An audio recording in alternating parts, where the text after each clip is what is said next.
Младите се незадоволни од своето место во државата. Се поголем број од нив сакаат да ја напуштат Македонија. Неверојатни 58% од младите велат дека би се иселиле од земјава, а 64,8% се незадоволни од своето место во општеството. Ова се само дел од загрижувачките резултати од студијата на Фондацијата за демократија на Вестминстер, направена врз околу 1000 испитаници. Резултатите од пописот покажаа дека за 20 години вкупното население во Македонија се намалило за 185.834 лица или за 9,2%, додека податоците од истражувањето на Фондацијата за демократија на Вестминстер говорат дека 58% од младите во земјава сакаат да си заминат во странство. Иако одливот и исилувањето од Македонија најчесто се поврзуваат со потрага по заработувачка, сепак последните анализи покажуваат дека многу посуштински и подлабоки се причините зошто младите имаат недоверба во својата држава и поради што тие заминуваат надвор од неа. Како едни од горливите причини поради кои младата популација од земјава се празни, според Петар Барлаковски од МОВС се нискиот квалитет на образование, лошата економска и општествена клима, високото ниво на корупција, но и невладеењето на правото.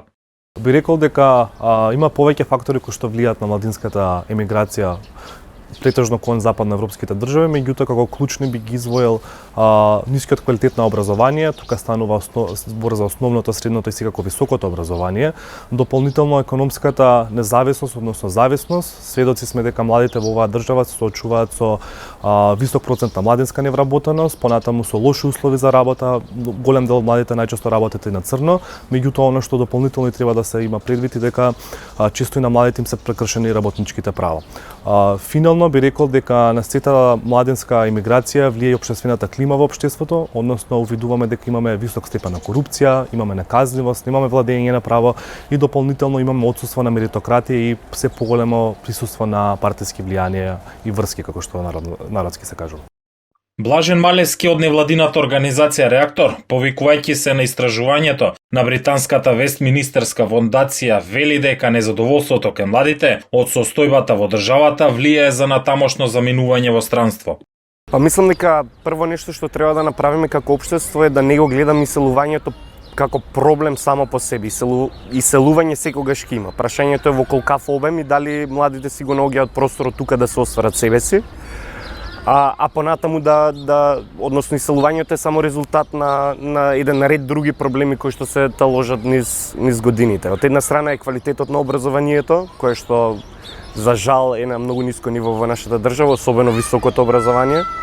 Од друга страна, можностите за вработување, но и за остварување на своите, да ги наречам, цели во животот и да се остварат себе си во државата, се навистина е тежок процес во нашата држава да се успее. Не е лесен чекорот да се иселат младите, да направат еден целосен рестарт на сопствениот социјален живот и одново нешто да градат, но очигледно е дека во Македонија не може да успеат бидејќи се незадоволни од политиките кои што се носат, начинот на кој што функционира нашето општество и на начинот на кој што демократијата за жал не им ги отвара можностите да се остварат себе си. Петар Барлаковски прецизно ги детектира недостатоците во националните стратегии и политики за младите. Она што отсуствува во нашата држава се политики на долгорочен план, односно за жал се соочуваме со политики на краткорочен план кои што до некаде ја подобруваат ситуацијата со младинскиот стандард, меѓутоа сепак на долг рок не придонесуваат кон подобрување на младинскиот стандард или пак кон намалување на младинската емиграција. Она што недостасува пред се национална стратегија за млади, која што е предвидена во Законот за младинско учество и младински политики, за жал таа се уште не е донесена. Меѓутоа освен таа национална стратегија за млади, можеби државата треба да размислува и во креирање на некаков вид на документ, дали е тоа стратегија или акцијски план во кој што би го адресирал проблемот со младинската емиграција. Спомнавте Законот за млади и фактички неговата непримена на терен. Зошто тоа е така? Би рекол дека и повторно тука има повеќе фактори. Законот се донесе во јануари 2020 година, понатаму настапи пандемијата што нели ги отежна сите процеси поврзани со имплементација на законот. Меѓутоа секако дел од вината би рекол дека имаат и некои од државните власти со она нецелосно конституирање на некои тела што се предвидени во самиот закон, меѓутоа секако и во единиците на локална самоуправа, специфично зборувам за локалните младински совети. Од друга страна, Малевски коментира дека младинските организации не се доволно вклучени во процесот на креирање и донесување на мерки наменети за младите. До сега сме имале две национални стратегии за млади кои што биле донесени на национално ниво. Едната која што би рекол заврши без некоја посебна целисходна евалуација на тоа што функционирало, што не функционирало од самите политики кои што беа предвидени. Втората која што се уште е во важење, иако согласно законот за младинско учество требаше да биде донесена нова и веќе е процес да биде отпочнат и донесен, за жал се уште работиме врз база на старата стратегија за млади од 2016 година, која што е во временски рок од 10 години и која што за жал не успеа да ги сплоти државните институции да почнат да работат заеднички за младите. Бидејќи ако сакаме да имаме целисходни политики, треба да разбереме дека не е само Агенцијата за млади и спорт која што ќе донесе, предложи или изработи заедно со граѓанскиот сектор. Многу е поважно прашањето дали сите институции ќе се нафатат и ќе издвојат буџет да го прават она што е напишано и на што се обврзале. За жал, досегашната пракса ни укажува дека не се спремни, не знаат како да се постават во однос на потребите на младите. И многу Зошто тоа е така? Зошто институциите немаат слух за младите сиве овие години?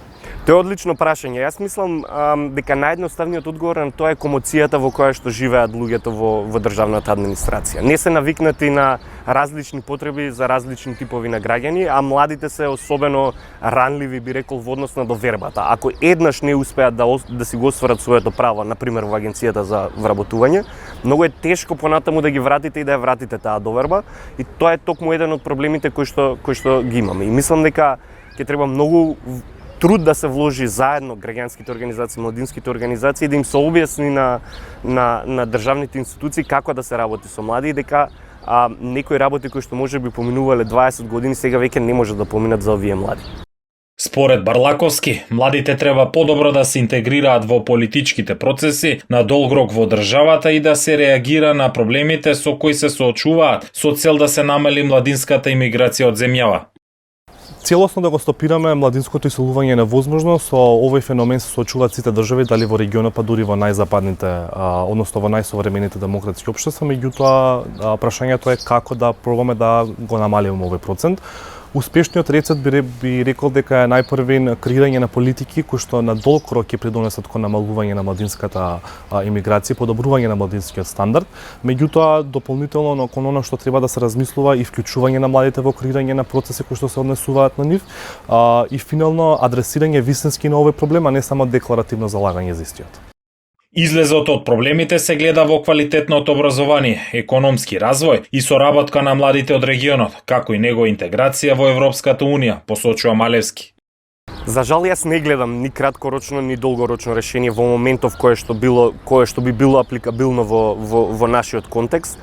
Пред неколку дена ги добивме податоците од пописот, можеме да забележиме дека оние кои што денеска би требало да имаат 20 до 29 години, а во 2002 биле 0 години 9, односно 0 до 9 години, речиси 16% од нив се веќе иселени. Мислам дека државата на долг рок треба веќе да размислува како ќе придобие млади од регионот, но и од Западна Европа, но тоа подразбира многу големи инвестиции и во образованието, и во бизнес климата, и во тоа како го развиваме нашето општество. На краток рок сметам дека она што е најважно е да се промени пристапот на институциите, за да им се даде чувството на младите дека тие институции се таму за нив, а не за некој друг кој што ги обслужува.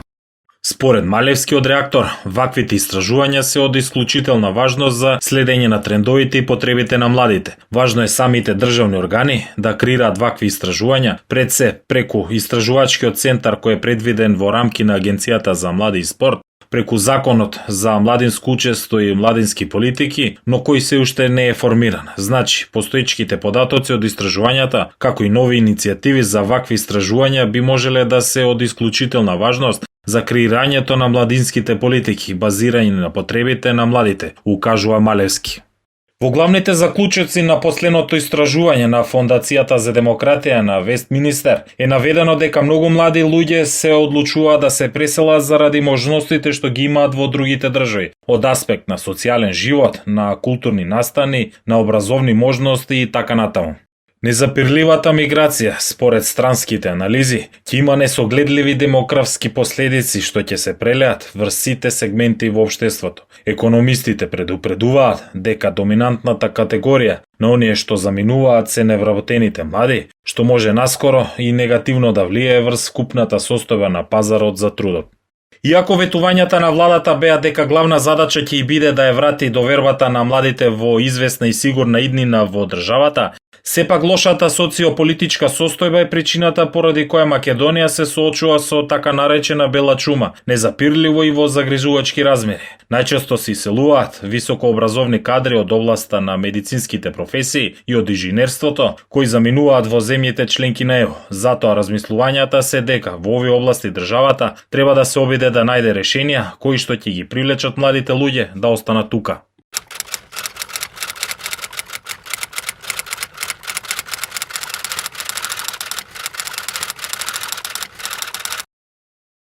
Лука, 58% од младите во Македонија сакаат да ја напуштат оваа држава. Дали си ти еден од тие 58% што би сакал за секогаш да си одиш од Македонија? Бројката е секако поразителна, дека мнозинството од младите сакаат да напуштат оваа земја. Морам да бидам искрен со вашите гледачи, со целата јавност, и ќе кажам дека дефинитивно сум размислувал да ја напуштам земјата. Мислам дека ми е рано да донесам таква одлука моментално, меѓутоа би излажал ако кажам дека таква мисла не ми прешла во умот. Всушност, ти сакаш да студираш во странство? Да. Сакам, малку сум специфичен во поглед на студиите. Највеќе ме интересира историјата, политичките науки и уставното право. Овие не се на некој начин општи дисциплини, односно универзални, каде што секаде ќе бидат исти. Например, нели на македонските факултети повеќе се изучува македонска историја толку било што друга. Јас размислувам за универзитети во Англија, Америка и Канада, каде што доминираат дефинитивно англиската, европската и западната историја пред кој било други. Истото може да се каже за политичките науки, уставните права. Мислам, секоја правна програма е втемелена во правниот систем на таа држава. Што им фали на македонските универзитети, факултети? Зошто токму сакаш во западните демократи да одиш да студираш? Неодамна бев поканет на 19 годишно на одбележувањето на 19 годишнината од постоењето на УЕФОН. И дискусијата беше околу иднината на високото образование во Македонија и како да го подобриме истото. Таму посочив две клучни поенти. Првата е како високото образование ги третира студентите, односно средношколците кога они се запишуваат да станат студенти во првиот циклус на студии. Нашиот систем гледа само во основа на оценките. Собира просеци, множи, дели и го сведува карактерот на една личност на поени. Не прави разлика од петка во едно училиште до петка во друго училиште, за предметите па да не зборуваме. Дефинитивно треба да се смени процесот на прием на ученици и да биде похолистички, налик на тој во САД и делумно налик на тој во Англија. Самата апликација треба да биде подетална и да бара повеќе работа и од факултетите и од кандидатите. Да се пишуваат есеи, да се прават интервјуа, да се долови карактерот и уникатноста на една личност, за да се види дали, например, тој можеби повеќе се фокусирал на биологија и хемија, меѓутоа можеби има голем талент за јазици, па преку своите есеи и интервјуа ќе им долови на професорите дека има талент за јазиците. Таков пристап ни е потребен, бидејќи на крај крајва факултетите треба да бидат за личноста, односно за студентите кои им служат. Втората поента, сосема на кратко, за жал нашите факултети воопшто немаат програми за академско пишување. Студентите кои ќе ги слушате што прават, они велат учиме од скрипта. Ја повторуваат информацијата, ја реплицираат на тест и тоа е тоа. Како студент, нели ги нарекуваат и колеги. Ако треба да им бидат колеги во таа смисла на зборот, они мора да бидат еднакви со професорите и да работат заедно со нив. Како студент треба да прави независни истражувања и информирано да гради ставови во прашањето, а не да учи за прашањето. Зборот тука ми е странските факултети, особено помалите што имаат поголем акцент на истражувачката работа и истражувањето како дисциплина, многу повеќе ги форсираат, еве таков жаргонски термин да искористам, овие академски програми за пишување. Академското пишување мора да биде внесено во македонскиот образовен систем. Од почеток кажа дека ти си размислувал да ја напуштиш државава. Во што си разочаран?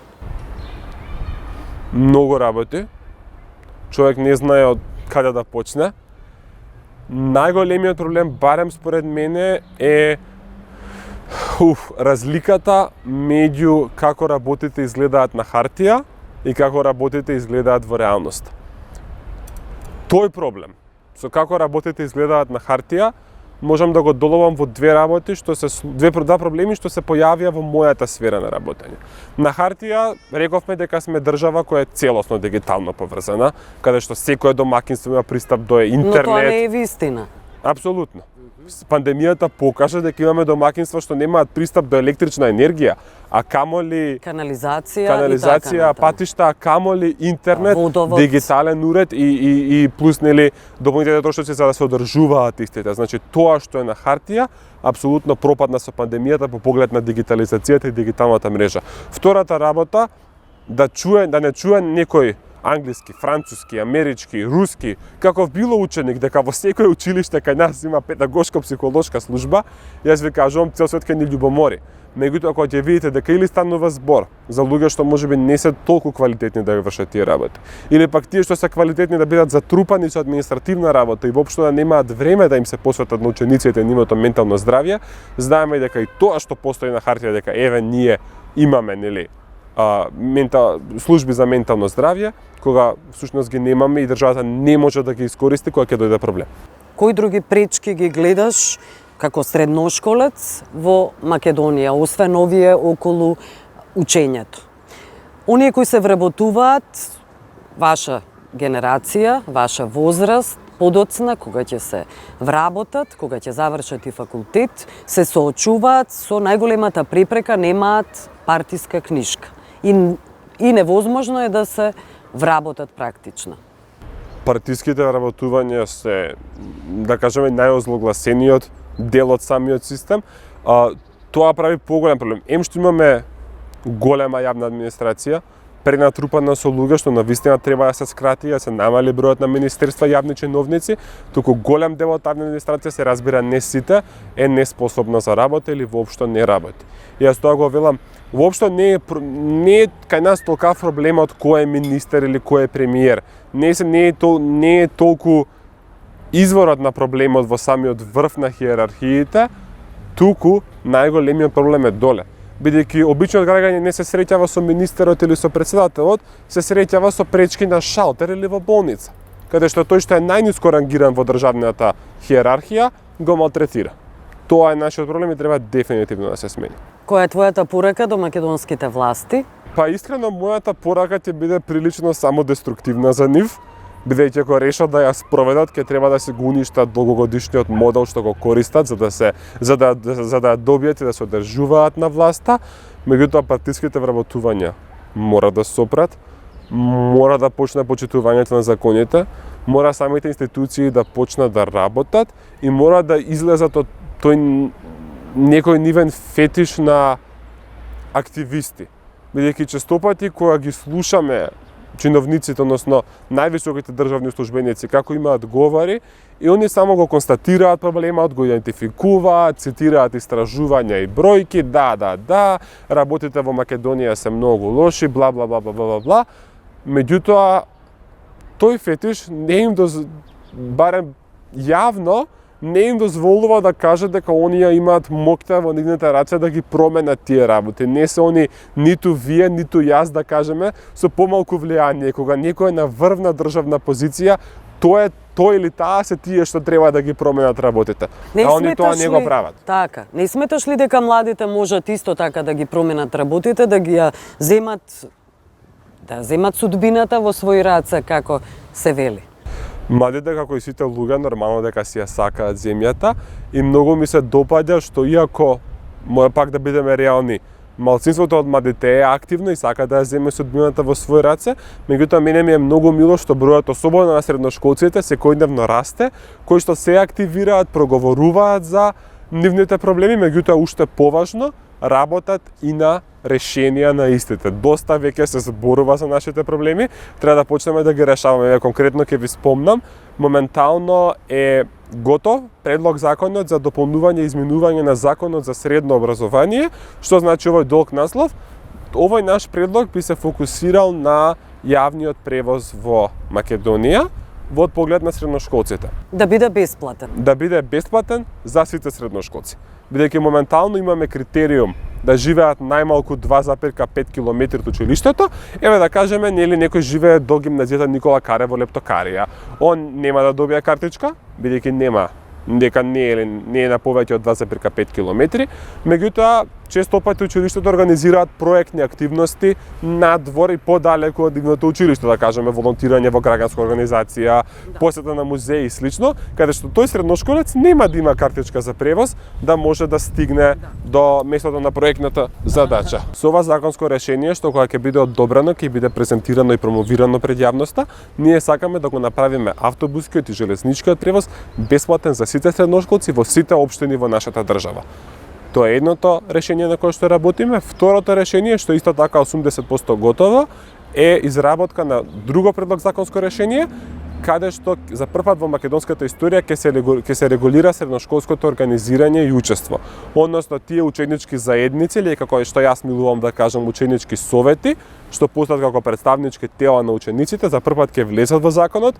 Секој училиште ќе има обврска да спроведе непосредни демократски избори за училишни представници. Ти благодарам, Лука, за овој разговор. Благодарам и вам.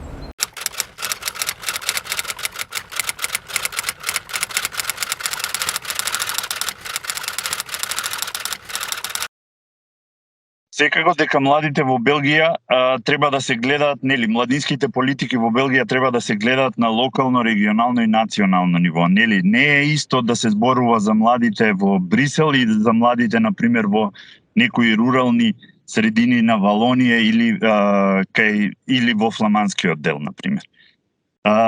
Што имам приметено на пример во Белгија е дека секако реакцијата на младите во Белгија е многу поизразена на некои општествени случувања во државата. Младите во Белгија имаат начин како да го изразат своето мислење и своето незадоволство. Тоа е прашање, на пример, сега во Македонија, колку го има тоа расположение кај младите во Македонија, колку и инструменти им се дадени на младите во Македонија да го користат својот глас. Например, во последно време, например, кај младите во Белгија е зајакнато, нели, тоа учество во креирање на зелени политики, на младински активизам, креирање на работни места и креирање, нели, на младинските политики воопшто.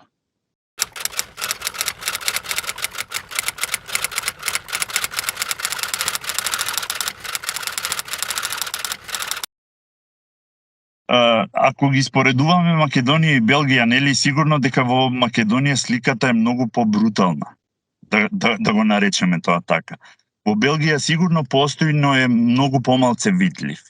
Постојат, нели, случаеви кај што, нели, ако еден од родителите, на пример, е познат функционер во партијата или во некој од институциите во Белгија, гледа секогаш и неговото дете или некој од неговата фамилија да завземе некое многу исто побитно место во нели, белгиските институции. Но сепак, како што реков на почетокот, многу помала е видливоста и многу помалку се збори колку што во Македонија на таа тема.